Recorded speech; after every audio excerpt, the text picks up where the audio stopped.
Time for a look at the arts. Adam's here with that. Adam. Yeah, and you can only imagine how important the relationship between a dancer and their feet are. But what happens when that relationship, for want of a better word, ends up being a bit tumultuous?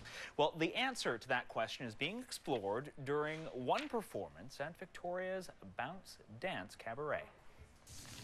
Before being able to bend like this, show this, she faced a battle. At various points in your life, one wants to be normal. One wants to fit in.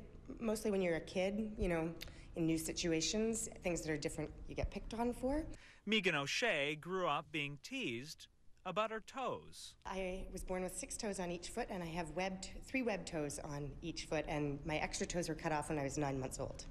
I had extra toes, one right there, see the scar? And one right there. So that I would learn to walk on the feet that I have. This is the way the Toronto choreographer tells her story through a dance piece called Better Balance. The big toe on this foot doesn't actually touch the floor when I go up, so it actually makes balancing fairly difficult. If my feet were like my hands, if they hadn't cut off that extra toe, then can you imagine how great the balance would be? It'd be like a monkey. But of course, would I have survived the teasing and the whatever else, and would I have ever chosen to dance after that?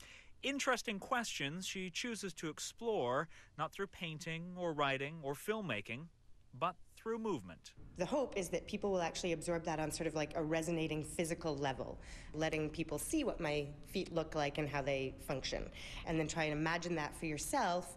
You know, that's where the kinship happens. A good relationship she now has with her feet. Such a good part of my identity now. As a solo artist, really, I sort of make my living on my own uniqueness, so having unique feet really adds to that. And Megan O'Shea will be performing at the Bounce Dance Cabaret this Sunday at the Victoria Event Center. That show starts at 8 o'clock, and you can find full details by visiting 1415broad.ca.